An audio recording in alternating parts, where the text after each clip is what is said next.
밤에 듣는 조선 야담.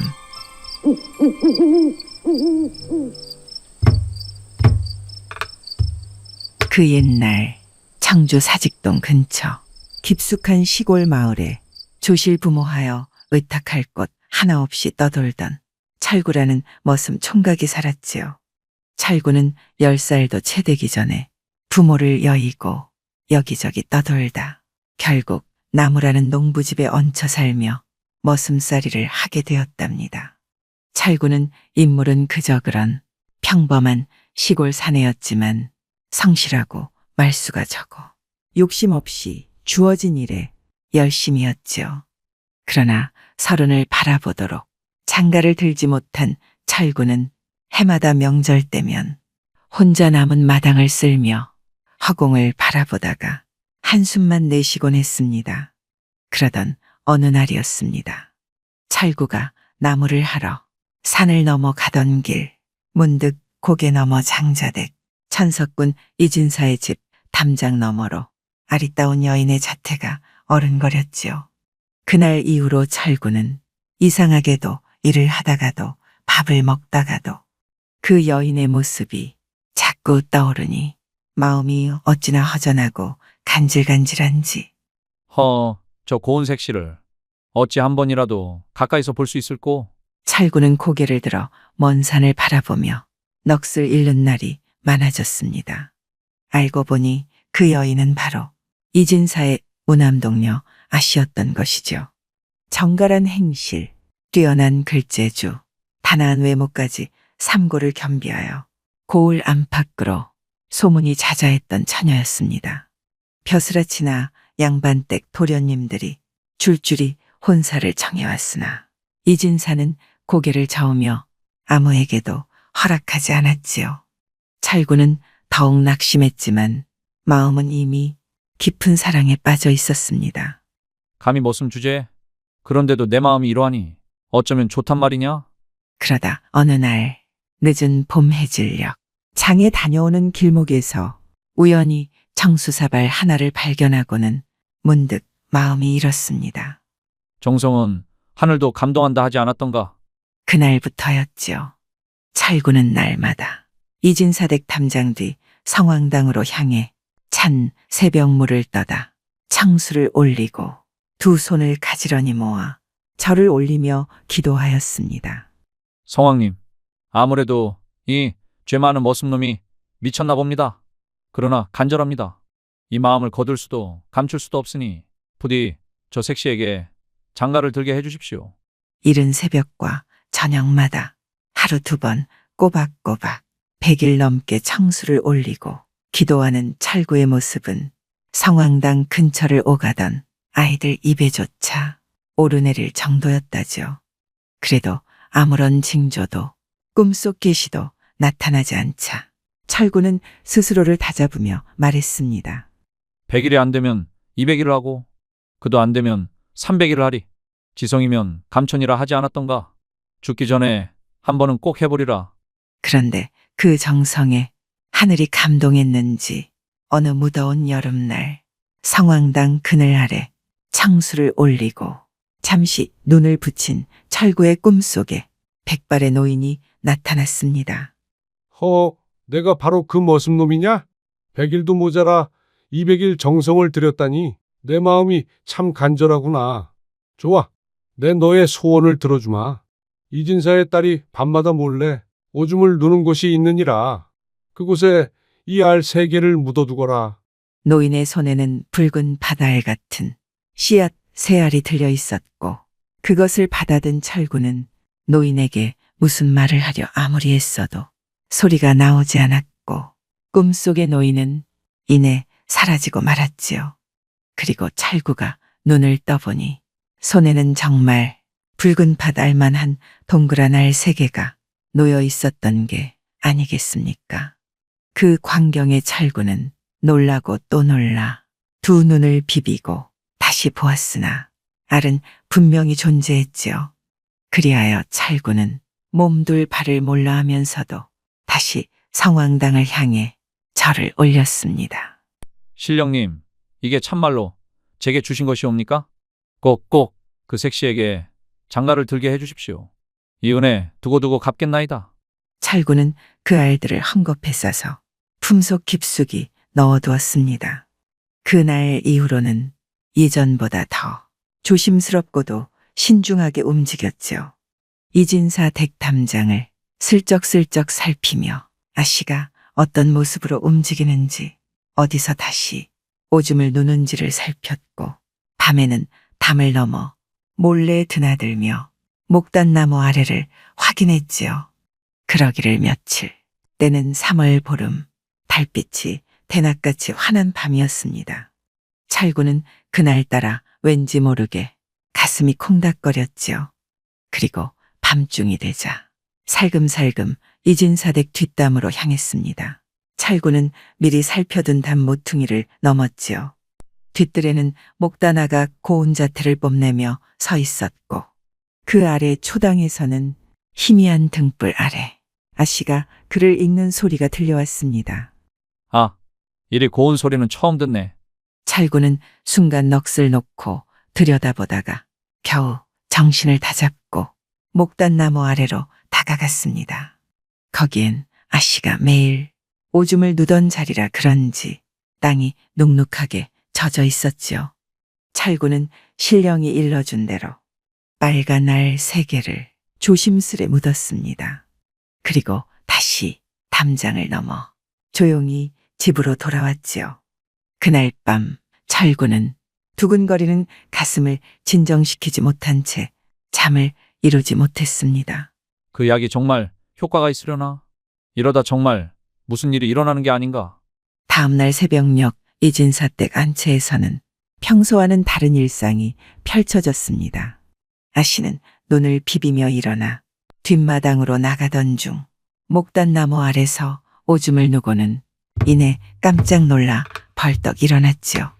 아니, 이게 무슨 소리야? 무심코 걸음을 옮기는데 엉덩이 밑에서 릴리리 쿵덕쿵 하는 이상한 북소리 같은 게 울려 퍼졌던 것이지요. 놀란 아씨는 곧장 어머니에게 달려갔습니다. 어머니, 제 몸에서 이상한 소리가 나요. 이진사의 안사람은 눈을 휘둥그레 뜨고 말했지요. 아니, 그게 무슨 말이냐? 어디 한번 걸어봐라. 아씨가 조심스레 몇 걸음 옮기자 정말로 소리가 들려왔습니다. 릴리리 쿵덕쿵, 릴리리 쿵덕쿵.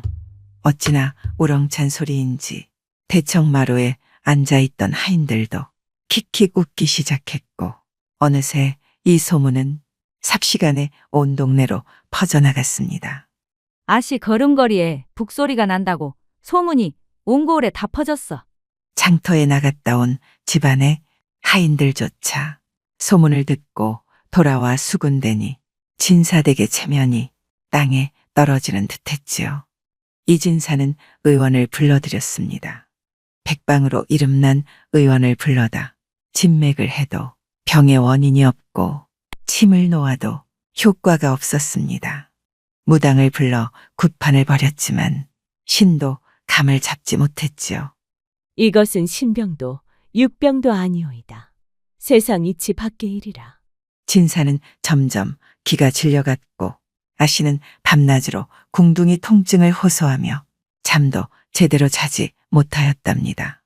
걷기만 해도 온방하니 들썩들썩, 앉으면 가만히 있질 못해 항상 안절부절 몸부림을 치며 돌아다녀야만 좀 나았지요. 이젠 정말 살 수가 없어요. 그렇게 며칠이 지나고 이진사는 마침내 딸을 잃을지도 모른다는 불안에 휩싸이기 시작했습니다. 그 무렵 찰구는 마당 끝에서 소달구지를 손질하며 이런 말을 흘렸지요. 에이구, 그런 병은 정상 아니면 고칠 수 없는 법이지. 하인 하나가 그 말을 듣고는 눈을 동그랗게 뜨고 다가가 물었습니다. 철구 자네, 그 병을 고칠 수 있단 말인가? 찰구는 겸연쩍은 듯 입꼬리를 비틀며 대답했지요. 글쎄, 100일 넘게 성왕님께 빌었더니 뭔가 하나 얻긴 했는데 내가 감히 어찌 나설 수 있으려나? 그 말은 곧바로 이진사의 귀에 들어갔고 이진사는 찰구를 불러 직접 물었습니다. 내가 내 딸의 병을 고칠 수 있다고 했느냐? 진사 어르신, 감히 말씀드립니다. 병이야 정성으로 얻은 약으로 고칠 수 있다 하오나 그 대신 약속 하나만 받아주십시오. 무엇이냐? 병이 완쾌되면 아씨를 제게 주시옵소서. 그 말에 진사는 경악했으나 곧 체면이 바닥에 떨어지고 딸의 병이 악화되는 상황에서 거절할 수 없었습니다.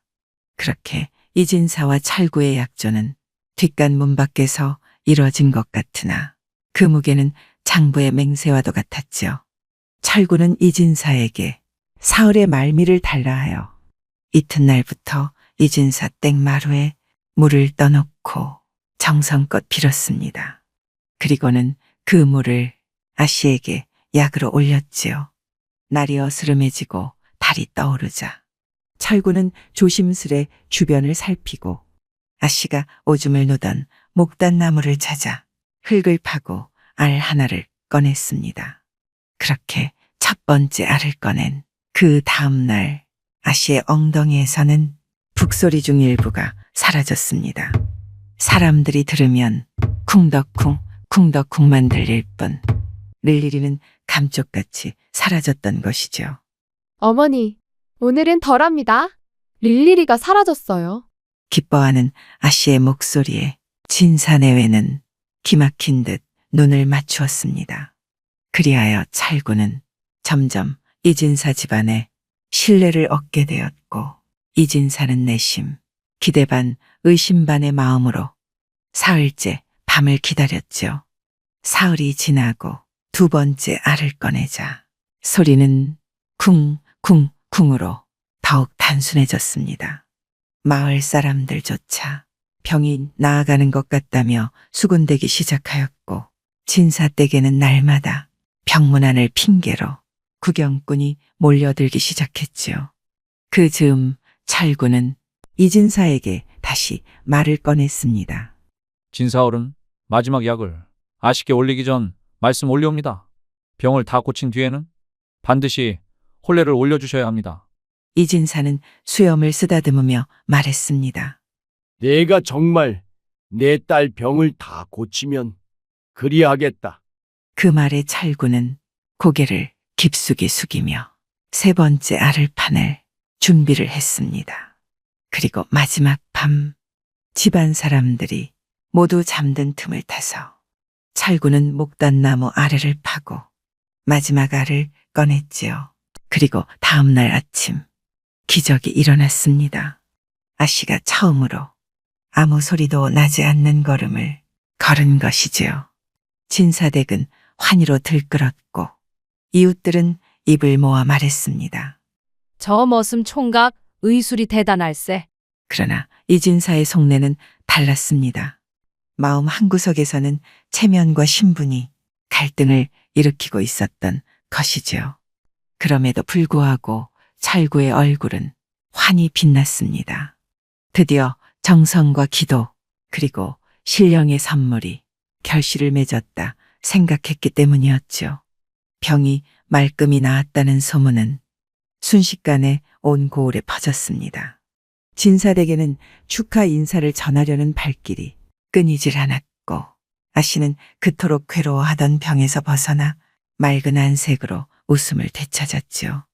마을 사람들 중 누구는 하늘이 내린 기적이라 하였고 누구는 신령이 감복했다 하였지만 정작 그 기적의 주인공인 철구는 말없이 먼 산만 바라보고 있었습니다. 철구의 가슴 속에는 하나의 질문만이 남아 있었지요. 이진사 어르신께서 과연 약속을 지키실까? 며칠 뒤 철구는 정중히 이진사를 찾아가 말했습니다. 진사 어르신, 아씨 병을 정성껏 고쳤으니 약속하신 바대로 혼례를 치르게 하여 주시옵소서. 그러자 이진사는 깊은 한숨을 쉬며 고개를 젓더니 말했지요. 철구야, 내 정성은 내가 모를 리 없고 그 노고도 잘 알지만 이 어찌 감히 양반 가규수와 머슴이 혼인을 할 수 있단 말이냐? 그 말에 철구의 얼굴은 굳어졌습니다. 그럼 약속은 헛말이셨습니까? 그땐 병이 위중하여 다급한 마음에 한 말이었다. 내 너에게 상을 내리리니 재물이나 곡식 중 원하는 것을 가져가거라. 아닙니다. 저는 그런 것 바라고 한 일이 아니옵니다. 오직 정성껏 병을 고치면 아씨와 혼례를 올려주겠다 하신 그 말씀 하나 믿었을 뿐입니다. 그러나 이진사는 등을 돌리며 단호히 말했지요. 이제 그만 돌아가거라. 나는 더 이상 물러날 데가 없느니라. 그날 밤 철구는 쓸쓸히 마당을 나섰습니다. 얼굴은 울그락불그락하였고 손끝은 꼭 쥔 채 떨리고 있었죠. 그리고는 성왕당 앞에 앉아 한참을 조용히 있다가 혼잣말을 내뱉었지요. 신령님, 이게 제 운명이었겠지요? 하지만 이게 끝이 아니었습니다. 아씨는 병이 나았다는 사실보다 자신을 위해 정성껏 기도하던 철구가 보이지 않는다는 것에 더 가슴 아파했습니다. 처음엔 그저 고마움이라 여겼으나 어느새 그 마음이 기울고 있었던 것이죠. 그 사람이 아니었으면 나 지금도 병자였을 텐데. 그런데 며칠이 지나자 아씨의 안색이 다시 흐려지고 말았습니다. 걷던 발걸음이 무거워지고 종종 다시 허리를 움켜쥐는 모습을 보이기 시작했지요. 다시금 궁둥이에서 묘한 울림이 시작된 것이었습니다. 어머니, 다시 이상해요. 쿵덕쿵 소리가. 이진사는 깜짝 놀라 의원을 다시 불러보았으나 병은 다시 재발하고 만 것이죠. 그리고 이번엔 예전보다 더 소리가 크게 났습니다. 이거야 원. 어찌 이런 일이. 그제야 진사는 사태의 심각함을 깨달았고 수소문 끝에 철구를 찾아 다시 불러들였습니다. 철구는 처음엔 만나기를 거부했으나 결국 진사의 집으로 들어섰죠. 진사 어르신, 어찌 저를 다시 부르셨습니까? 이보게, 내가 그때는 어리석었네. 다시 그 병이 도졌으니 제발 내 딸을 고쳐다오. 허나 이미 약은 다 써버렸습니다. 더 이상은 어찌할 도리가 없나이다. 그러면 혼례를 올려주겠다.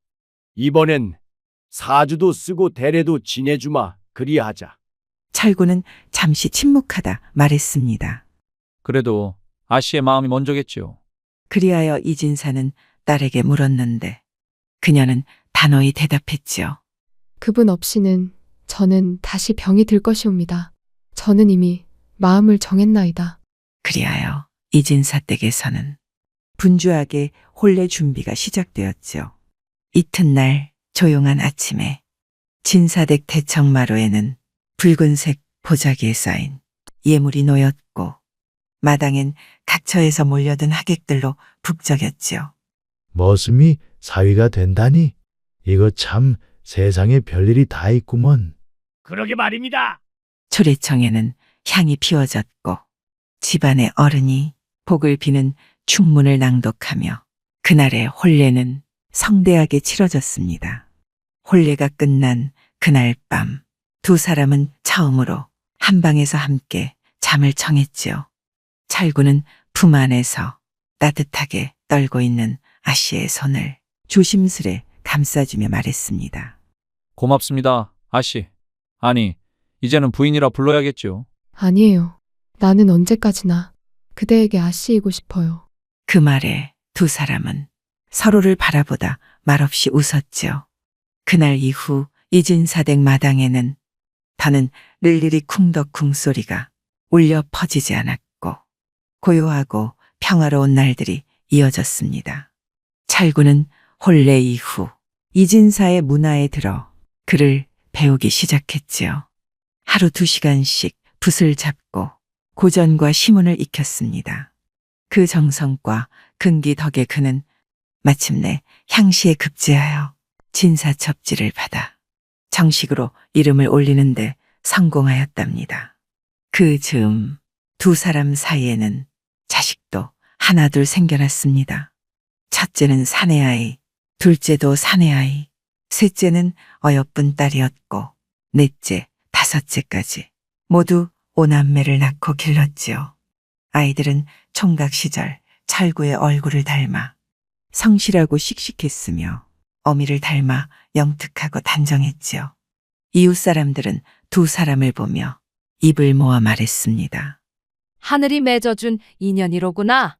저리 정성껏 빌고 지켜낸 사랑이니 어찌 복이 없을 소냐. 이진사도 이제는 머슴 총각을 사위로서 나아가 학문 있는 사람으로 대하며 집안 대소사를 상의하게 되었지요. 세월이 흘러 아들들이 장성하고 딸이 시집을 가고 나서도 두 사람은 해가 바뀌어도 서로를 바라보며 웃음을 잃지 않았습니다. 그리고 찰구는 해마다 3월이 되면 성황당에 올라가 청수를 올리고 기도를 드렸습니다. 성왕님, 저 같은 놈에게 이복을 주셔서 고맙습니다. 앞으로도 자식들 잘 살도록 인도해 주시옵소서. 그렇게 살아낸 세월이 50, 70이 넘어 100살에 이르자 마을 사람들은 이 부부를 하늘이 내린 부부라 했고 그들의 사랑 이야기는 대대손손 구전되어 내려오게 되었답니다.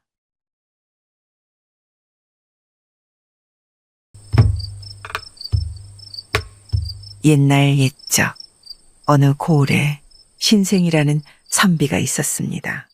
그는 집안의 재물이 잠옷 풍성한 영경의 갑부와도 같은 데다 성격이 호탕해 평생 을을 중하게 여기고 재물을 가볍게 여기는 것으로 온 고을에 유명하니 모두들 그를 성불자로 지칭했습니다. 그러나 그가 을을 중하게 여기는 것은 좋으나 재물을 가볍게 여기니 집안에 남아도는 것이 있었겠습니까? 이놈 저놈 찾아와 도와달라 하니 재물을 마구 낭비해 결국 가산을 탕진해 남은 것이 없었습니다. 그렇게 추운 겨울이 다가오니 아내와 자식들은 춥고 배고프다며 울부짖었고 신생은 부유했던 옛날과 추위와 국어를 면치 못하는 지금을 비교하니 자기도 모르게 스스로가 한심해져 눈물을 흘렸습니다. 석양이 질 무렵 신생이 고을의 관문 옆에 혼자 서 있었는데 호련 어떤 사람이 그를 보고 껄껄 웃었지요.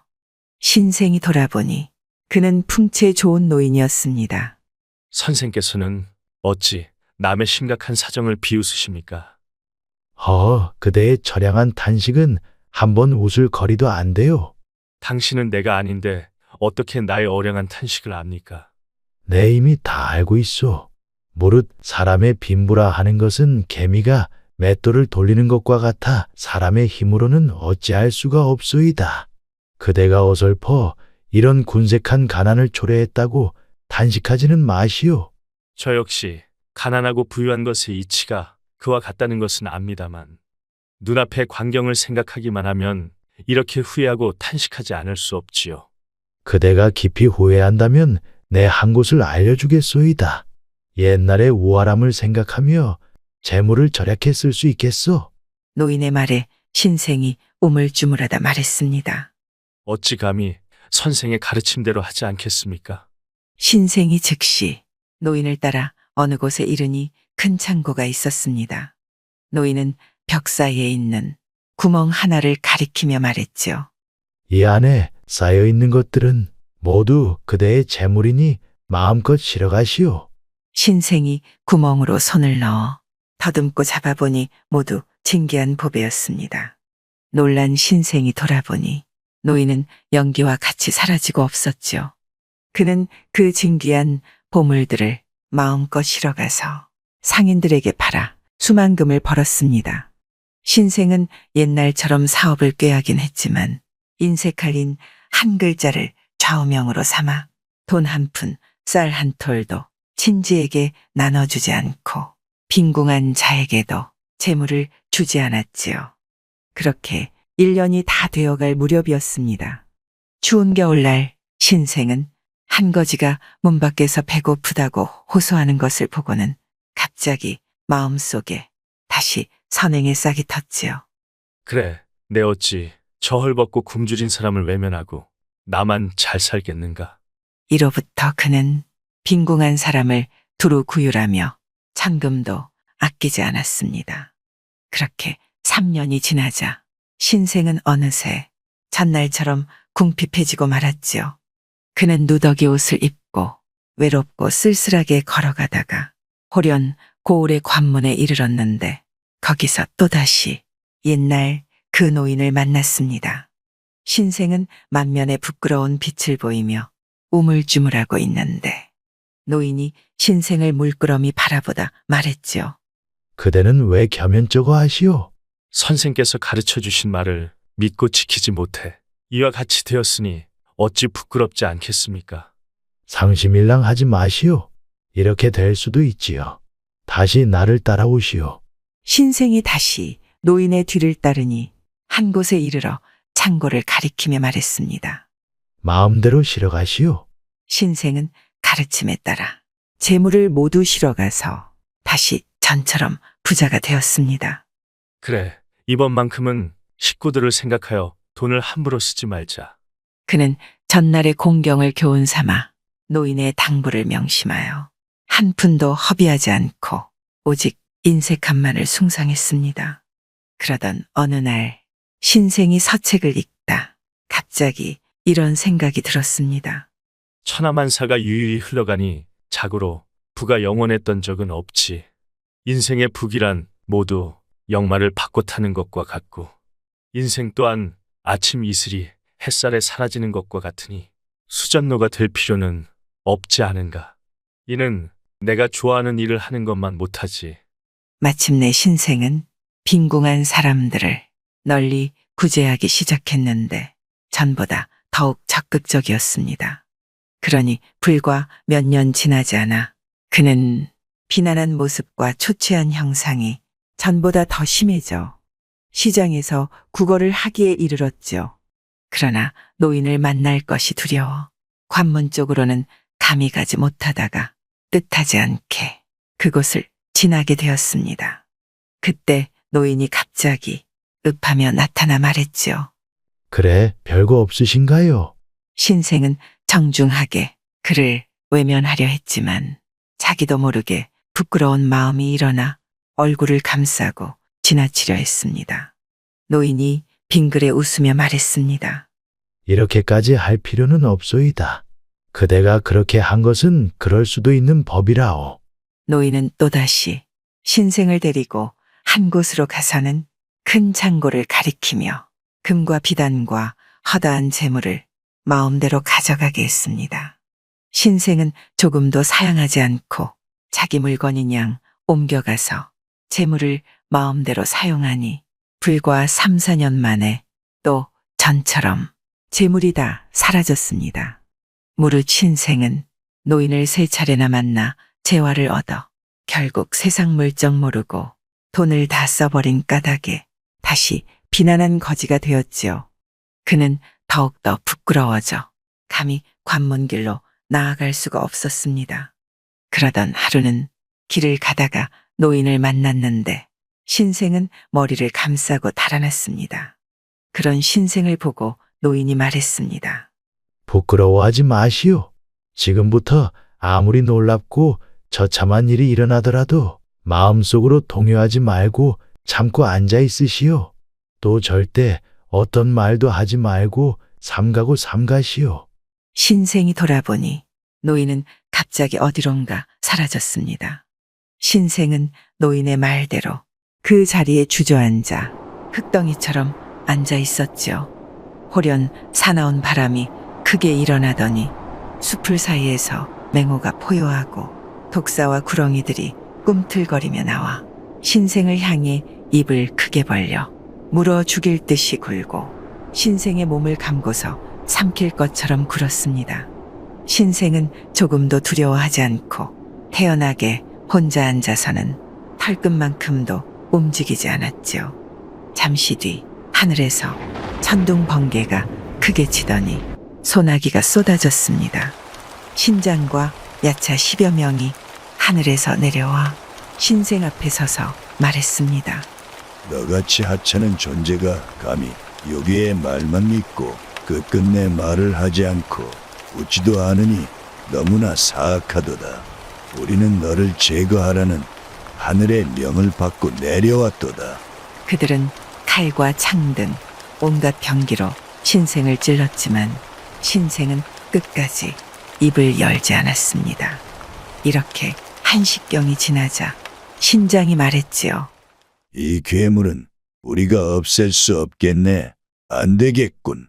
신장이 그렇게 말하고 떠나니 오래지 않아 갑자기 하늘문이 열리더니 공중에서 번개 소리가 들려왔습니다. 귀졸들이 시커멓게 아래로 내려와 신생을 잡아서 하늘로 데려갔지요. 상제가 광안전으로 와서 신생을 신문했습니다. 너는 하계의 요괴로 감히 침묵하며 말도 하지 않고 웃지도 않으니 그 죄악이 심히 무겁도다.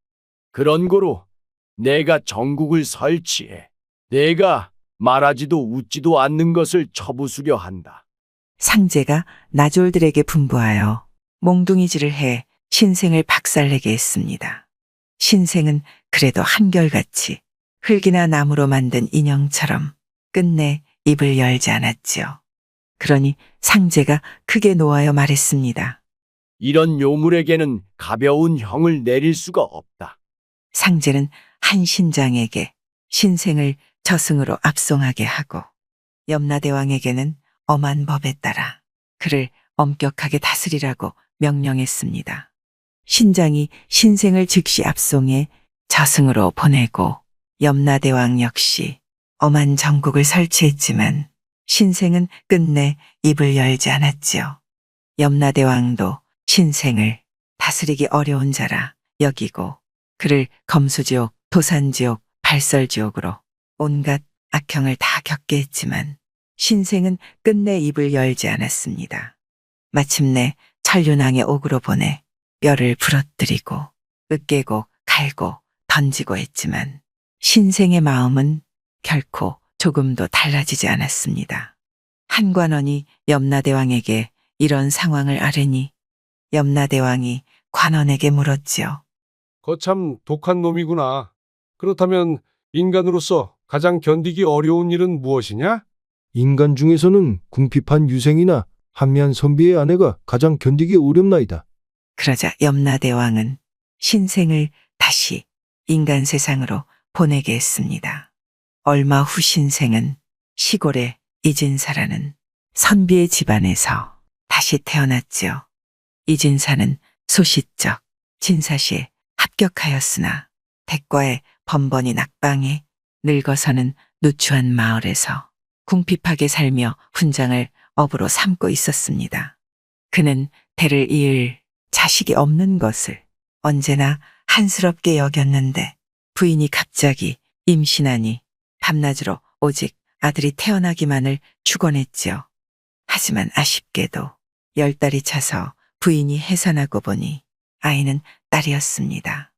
이진사 부부는 심히 실망했지만 자식이 없는 것보다는 낫다고 생각하였지요. 그리고 아이를 목욕시켜서 강보에 눕혀놓고 젖을 먹였는데 태어나고서 여러 날이 지나도 아이가 울지 않고 끝내 아무 말도 없는지라 혼돈스러운 고깃덩어리에 지나지 않았습니다. 그러니 이웃 사람들은 그 아이를 벙어리라고 불렀지요. 하루는 이진사가 저에게 말했습니다. 우리 집에 자식이 없다가 이제 이 아이를 얻었소. 비록 말은 못하지만 역시 사람이니 모름지기 잘 키워봅시다. 이 아이는 태어나고 16살에 이르기까지 아이들이 걸리는 병을 다 알았지만 끝내 아무 소리도 내지 않았습니다. 고을 사람들은 모두 이를 이상하게 여겼지요. 아이가 자라 혼이 날 시기가 지났는데도 고을 사람들이 모두 말 못하는 바보라고 소문을 퍼뜨리니 중매쟁이가 아무도 찾아오지를 않았습니다. 그러다 이웃 고을에 한 유생이 있었는데 고려 공신의 후예로 고상한 지조를 지키며 한 번도 세상에 나가지 않고 가난하게 혼자 살며 아직 장가를 들지 않았습니다. 그는 이진사의 벙어리 딸 소문을 듣고 중매쟁이를 보내 혼인하고자 했습니다. 고을 사람들이 이 소식을 듣고 모두 조롱하자 유생이 말했습니다. 모는 황발을 얻어 정기를 길렀고 재우는 무염을 얻어 아름다움을 완성했으니 내가 말 못하는 바보를 얻는 것은 나라를 뒤흔들 현철을 얻은 것보다 더 기특하지 않겠소. 그리고 마침내 유생은 이진사의 딸과 혼례식을 올렸습니다. 이진사의 딸은 시집와서 집안을 다스려 가지런히 정돈했고 아녀자들도 엄히 현명하게 이끌었지요. 그러니 고을 사람들은 모두 그녀의 정숙한 덕과 올바른 행실을 칭찬했습니다. 이는 말없는 교화여 웃음 없는 완성이었지요. 어느덧 유생의 차는 임신해서 아들을 낳았습니다. 유생은 기뻐하며 아이를 잘 기르니 아이가 말을 배우고 걸음마를 배우는 것이 어느 한 군데 사랑스럽지 않은 구석이 없었지요. 그런데도 부인은 끝내 입을 열지 않았습니다. 하루는 유생이 답답함을 이기지 못하여 아내에게 말했지요. 당신과 혼인하고 부부가 되어 허다한 세월 동안 고생하고 배고픔도 함께했지만 당신은 한마디 말도 하지 않았고 또 아이도 태어나 머리털이 자라나고 얼굴이 어여쁘니 사람이라면 누군들 좋아하지 않겠소? 우둔하고 굼뜬 남이라도 반드시 아이를 안아주고 먹여주려 할 것이오. 그러나 당신은 아이가 말을 배워 아버지를 부를 때까지 어미 된 정으로 사랑스러운 말 한마디 들려주지 않으니 필시 당신이 나에 대해 무슨 불만이 있는가 보. 유생은 발끈 화를 내고 아이를 들어올려 섬돌에다 내리쳐 죽여버렸지요.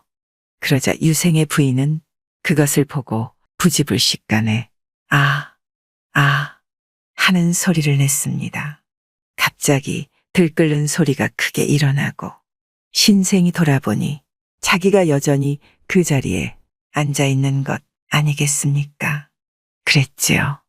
조금 전 겪은 일들은 다 일장춘몽이었습니다. 그런데 옆에 있던 노인이 탄식했지요. 끝났어. 다 글러버렸어.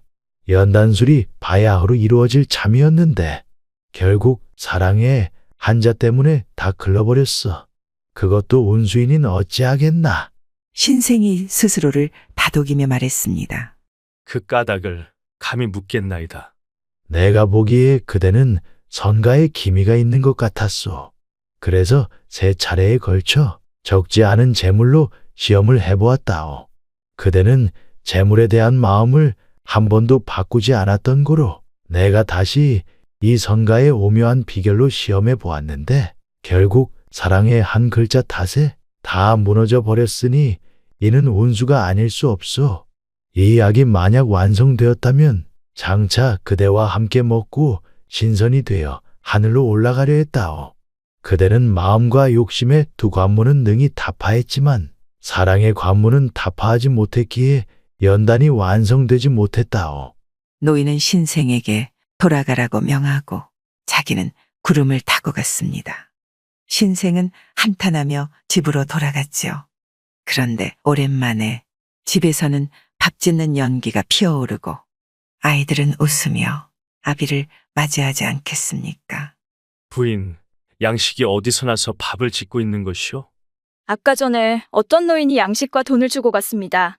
신생은 그 뒤로 돌을 닦아 도기법과 벽곡법을 배우고 전국을 유람했습니다. 그리고 그가 어떻게 죽었는지는 아무도 모른다 합니다.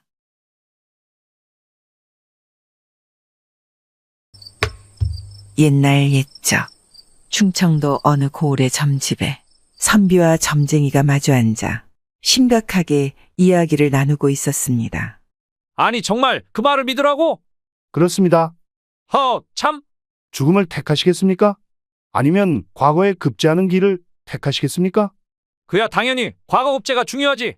하지만 육아의 뜻을 받드는 선비로서 내 어찌 그런. 저야 나온 정계를 그저 읽어드렸을 뿐입니다. 선택은 이생원께서 하실 몫입니다. 아니 이 사람아, 무슨 정계가 그런 게 있는가? 소복 입은 여인이라 하면 과부이거나 상중의 여인인데 어찌 그런 여인과 내가. 선비가 불쾌한 듯 점쟁이의 집 방문을 걷어차고 나오는데 점쟁이가 단호한 어조로 말했습니다. 도련님께서 살 방도는 진정 그것밖에 없습니다. 예끼 이 사람아, 관두게.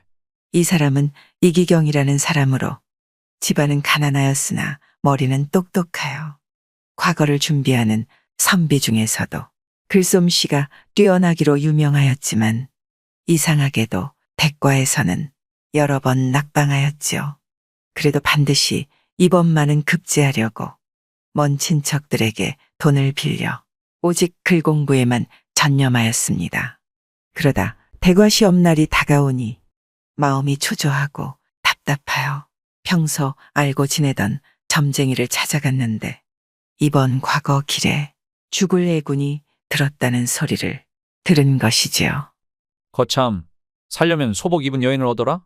그렇게 꺼림칙한 소리를 듣고 이생이 한양으로 떠난 지 며칠이 지났습니다. 높은 고갯길로 들어서 깊은 산속을 지나가는데 해는 뉘엿뉘엿 떨어지고 있었고 까마귀 울음소리마저 들려오니 이생은 낙엽 밟는 소리에도 섬뜩하여 머리털이 쭈뼛쭈뼛 서는 것만 같았습니다. 죽음을 택하시겠습니까? 아니면 소복 입은 여인을 얻으시겠습니까? 순간 점쟁이의 말이 귓가에서 맴도는데 이생은 두려움에 온전한 정신으로 걸음을 옮기기가 힘들 정도였지요. 그때 어디선가 호랑이의 호요하는 소리가 들리자 이생은 걸음 하나를 살려라 내달리다. 자빠지고 대굴대굴 구르다 내달리기를 반복하다 간신히 산중에서 집 한 채를 발견하고 대문을 두들겼습니다. 계십니까? 좀 도와주십시오. 아무도 안 계십니까? 이생의 간절한 목소리를 들었는지 누군가 대문을 열고 나오는데 70은 먹었을 법한 노인이었지요. 니시오? 지나가던 과객이온데 하룻밤 신세 좀 질 수 있을까 합니다. 노인은 온몸이 땀으로 젖어 있는 이생을 보고 안타까운 듯 그를 맞았습니다. 어서 들어오시오. 고맙습니다. 고맙습니다. 요즘 산중에 호랑이가 출몰하여 낮이건 밤이건 함부로 다니다가는 호랑이 밥이 되기에 십상이요. 안 그래도 산중에서 호랑이 소리를 듣고 죽을 힘을 다해 산을 뛰쳐 내려왔습니다. 아이고, 큰일 날 뻔했구려. 우리 집은 안전하니 걱정 말고 편히 쉬었다 가구려. 네, 고맙습니다. 이생이 한숨을 돌리고 행랑채에서 행장을 풀고 있으니 곧이어 여종이 저녁밥을 내왔지요. 그런데 저녁 시간이 지났는데도 밥은 같이였는지 김이 모락모락 피어올랐고 반찬과 국을 내온 모양이 정갈하고 모두 맛이 좋았습니다. 살다 보니 호랑이 덕에 이렇게 편히 대접받으며 쉴 줄이야. 항상 나쁜 일만 있는 것은 아니구나. 이생이 저녁 밥상을 물리고 가끈을 풀어놓고 쉬고 있는데 어디선가 가야금 타는 소리가 들려왔습니다. 방 안에서 가만히 그 소리를 듣고 있자니 사람을 귀를 홀리고 정신이 아득하여 가만히 있을 수가 없었지요. 이생이 방문을 열고 소리를 쫓아 안채 깊숙한 곳으로 홀린 듯 향했는데 소복을 입은 여인이 방 안에서 가야금을 타고 있질 않겠습니까? 청초한 모습의 여인의 눈에는 왠지 모를 슬픔이 서려 있는 듯하였고 가냘픈 손으로 울리는 가야금 소리는 듣는 이의 가슴을 후벼 파는 것 같았지요. 점쟁이가 말한 여인이 저 여인이란 말인가? 저토록 아름다운 여인이라면 내 목숨이라도 내놓을 수 있을 것 같구나. 이생이 감탄에 맞이 않으며 여인을 보고 있는데 구름에 가려있던 환한 달이 뜰을 비추자 이생의 모습이 드러났고 여인의 가야금 소리가 멈추었습니다. 애구머니나. 순간 이생과 눈이 마주친 여인은 화들짝 놀라 창문을 닫아 걸었습니다. 그리고 이생 또한 훔쳐보던 것이 부끄러워 서둘러 행랑채로 돌아가 누웠지만 눈을 감으면 떠오르는 여인의 아름다운 모습에 도무지 잠을 이룰 수 없었죠. 다음 날 이생은 병이 들었다며 누워서는 해가 높이 떠도 일어나지 않았습니다. 집주인 노인이 와서 보니 이생은 신음을 내며 자리에서 일어나질 못했지요. 그러자 노인이 걱정하며 친절한 말로 위로했습니다. 병세가 이러하니 오늘은 떠나기 어렵겠소이다. 산중이라 주변에 여관도 없으니 거처를 옮기기도 어려울 것이요. 우리 집이 가난하지 않으니 아무 염려 말고 며칠 더 머물며 몸조리 하다가 가시오. 이생은 더 머물게 되어 다행이라 생각하며 어떻게 하면 여인과 연을 이을지를 고민했지요. 하지만 하루해가 저물도록 심사숙고해도 이생은 여인에게 어찌 접근할지 방법이 떠오르질 않았습니다. 에라 모르겠다. 날이 어두워지자마자 이생은 방에서 나와 안채로 들어가려 했는데 어제와 달리 오늘은 중문이 아주 단단하게 잠겨 있었지요. 이생이 못내 아쉬워하며 문 앞을 배회하다 담장 밑을 보니 한쪽 구석 아래에 사람 몸 하나가 겨우 들어갈 만한 작은 구멍이나 있질 않겠습니까? 이생이 그 틈으로 기어 들어가니 좌우가 꽉 조였지만 간신히 안채로 들어갈 수 있었습니다. 그리고 서쪽 방을 보니 등불이 환하게 켜져 있고 여인의 책 읽는 소리가 낭낭하게 들려왔지요. 그리고 동쪽 방에는 불이 밝혀져 있지만 사람 소리는 들리지 않았습니다.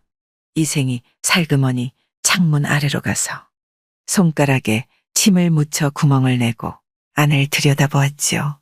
방 안에는 깨끗한 이불과 요가 깔려 있고 사람은 없었습니다. 필시 그곳이 소복 입었던 여인의 방일 것 같아 몸을 가볍게 날려 마루로 올라가 몰래 문을 열고 들어갔습니다.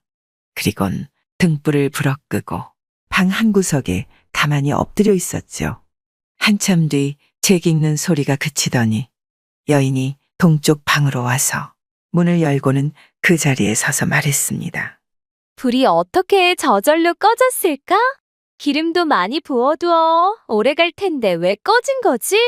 여인은 연거푸 이상하다 이상해 하다가 아, 춘나이가 제 어미 제사 지내러 가면서 끄고 갔나 보구나.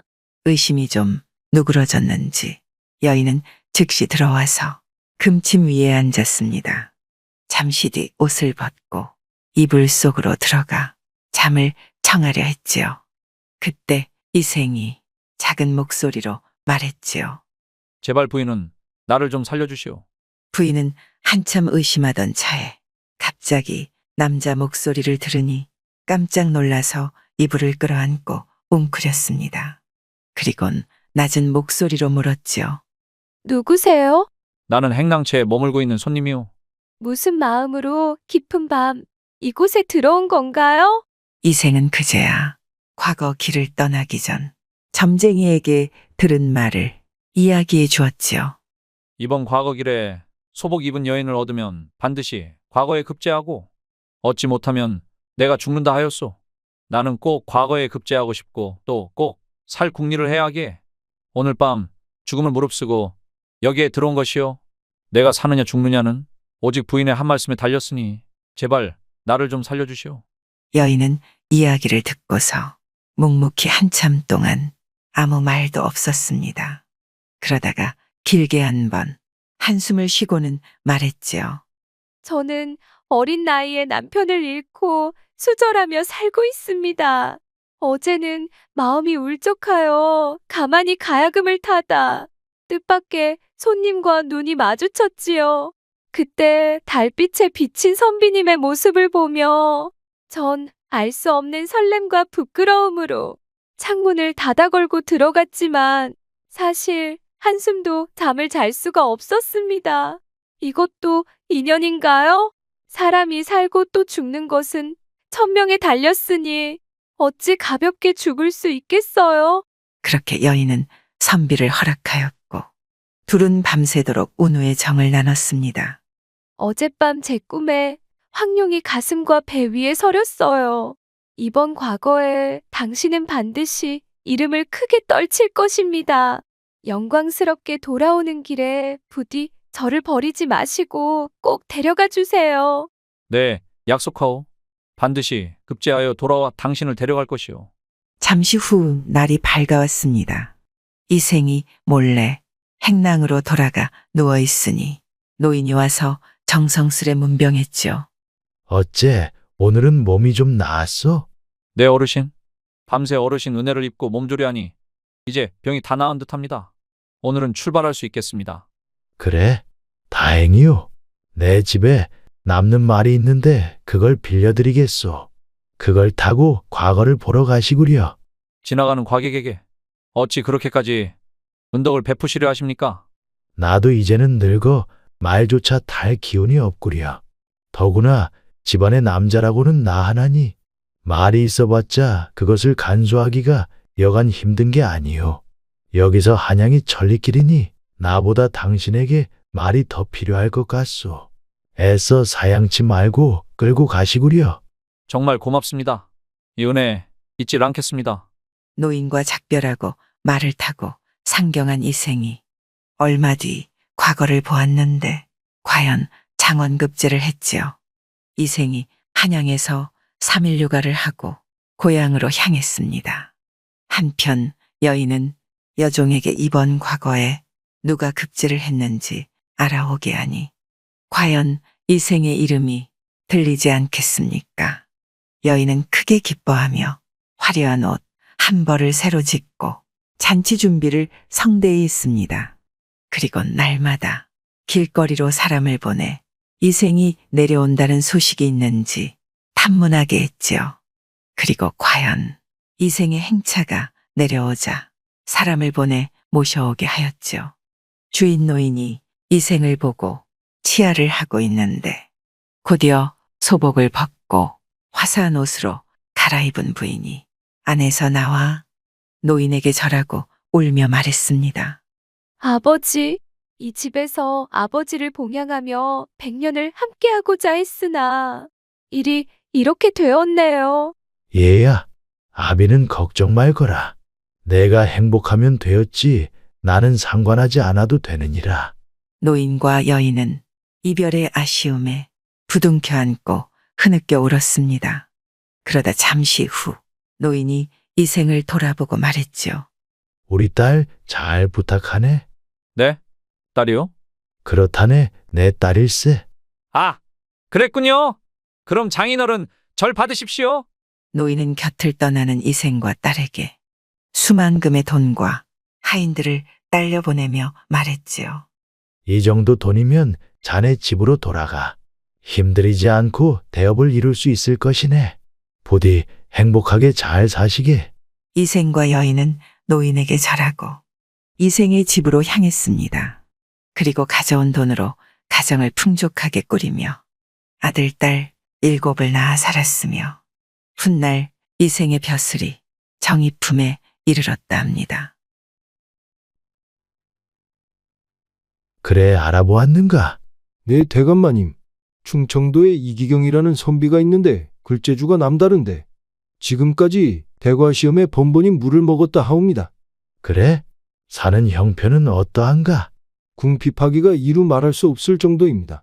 그래도 대과시험의 꿈을 못 버리고 얼마 전에는 공부에만 전념하려고 친척들에게 돈을 꿨다 합니다. 그럼 그 친구 사주는 알아보았는가? 네, 그와 친한 점쟁이가 있어 그에게 알아왔습니다. 그래 수고했네. 이 친구 사주를 보아하니 우리 딸과 궁합이 잘 맞겠어. 곧 관운도 따르고 지금부터 내가 시키는 대로 점쟁이에게 일러두고 그를 미리 준비한 집으로 오도록 하게. 네 대감마님, 그런데 아씨가 허락하실까요?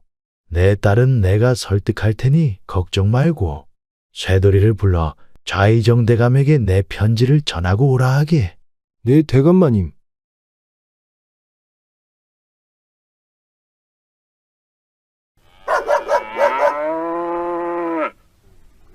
옛날 옛적 어느 고을에 재물 욕심은 없지만 이를 허술하게 처리하는 원님이 있었습니다. 이 원님은 머지않아 임기가 끝나 고을을 떠날 예정이었지요. 하지만 공금을 써서 진 빚이 수백 관이나 되고 돌아가는데 필요한 노잣돈도 모자랐습니다. 그러니 원님은 마음이 조급해졌습니다. 관아에는 원님이 평소 믿고 의지하는 아전이 한 명 있었는데 이 아전은 영리하고 계산에 빨랐지요. 아전은 원님이 어려운 지경에 빠진 것을 보고 딱하게 여긴 끝에 주위 사람들을 물리치고 조용히 원님에게 아뢰었지요. 사또께서 청렴결백하게 고을을 다스리고 이제 임기가 다 되어 떠나시려는데 행차 비용조차 없습니다. 소인이 사또의 은혜에 보답하고자 꾀를 하나 짜내었습니다. 그것만 성사되면 행차 비용뿐만 아니라 다른 데에도 넉넉하게 쓸 수 있을 것입니다. 그래, 내 한번 들어보고 이치에 맞는 꾀라면 한번 해보지. 아무개 좌수가 이 고을에서 최고 부자인 줄은 알고 계시겠지요. 오늘 밤 소인과 힘을 합쳐서 눈 딱 한 번만 감고 도둑질을 하면 단숨에 천금을 얻을 수 있을 것입니다. 듣다 못해 경로한 원님이 꾸짖었습니다. 내 이놈, 감히 그처럼 부정한 일을 나에게 시키다니? 고을 사또가 어찌 도둑질을 할 수 있단 말이냐? 또다시 그런 망령된 말을 하면 곤장을 칠 테다. 사또께서 자꾸 고집만 피우시면 빚진 공금을 어떻게 갚으시렵니까? 행차에 필요한 노잣돈 5, 60괴미는 또 어디서 마련하시렵니까? 댁으로 돌아가신 뒤에 풍년이 되어도 굶주림을 면치 못하고 겨울이 따뜻해도 추위에 벌벌 떨며 고가는 텅 비고 솥에 먼지만 쌓이게 되면 그때서야 소인의 말을 생각하시게 될 것입니다. 그때를 기다리기보다는 지금 당장 생각을 좀 바꿔보십시오. 우리가 도둑질을 한다 해도 깊은 밤중에 일이라 귀신조차 모를 것입니다. 이런 일이야말로 소위 말하는 빼앗는 것은 이치에 어긋나지만 받는 것은 이치에 맞는 것입니다. 거듭 생각하고 생각해 보십시오. 아전의 말을 들은 원님이 앉아서 곰곰이 생각해보니 정말로 임기가 끝나고 집으로 돌아가기가 막막했죠. 그래 아전의 말처럼 눈 한번 질끈 감고 도둑질이라도 해보자는 생각이 들었습니다. 그래, 자네 말도 틀린 말은 아닌 것 같네. 그럼 내가 어찌하면 되겠나? 이따가 상경이 되면 탄 건 발막에다 가벼운 옷차림으로 몰래 관아를 빠져나오시면 제가 안내하도록 하겠습니다. 상경 무렵이 되자 사또는 나졸들과 하인들도 모르게 관아를 빠져나왔습니다. 달이 기울고 밤안개가 자욱하여 주위는 칠흑같이 어두웠죠. 사또와 아전 두 사람은 좌수의 집 담장을 몰래 넘어 창고 문 앞에 이르자 문에 구멍을 뚫고 들어갔습니다. 그런데 갑자기 아전이 놀라 말했죠. 이런 술 창고로 잘못 들어왔네요. 이걸 어쩐담 하는 수 없지요. 소인이 술을 보면 그냥 지나치지 못합니다. 술을 만나 군침이 절로 도니 사또 함께 한잔하는 것도 괜찮겠습니다. 아전은 이렇게 너스레를 떨며 원님의 신발 한 짝에 술을 가득 퍼서는 원님에게 올렸습니다. 원님은 아전의 너스레에 당황하였지만 이미 아전을 믿고 남의 집담을 넘었으니 어쩔 수 없이 신을 받아들고 술을 들이켰습니다. 아전도 다시 신의 술을 퍼서 연거푸 내 5번을 마시고는 일부러 취한 체하며 떠들었죠. 소인은 술이 오르면 반드시 노래 한 가락 뽑지 않으면 살 수가 없습니다. 지금 이렇게 거나하게 취해 흥이 일어나니 도저히 그냥 있을 수 없겠습니다. 사또, 제 노랫가락 한번 들어보시지요. 아전의 큰 소리에 원님은 까무러칠 듯 놀라 급히 손을 휘저으며 만류했습니다. 그래도 아전은 듣지 않고 고성방가를 시작했죠. 곧이어 집안의 개들이 짖기 시작하고 집안 사람들도 깜짝 놀라 일어났습니다. 그때 어디선가 도둑이야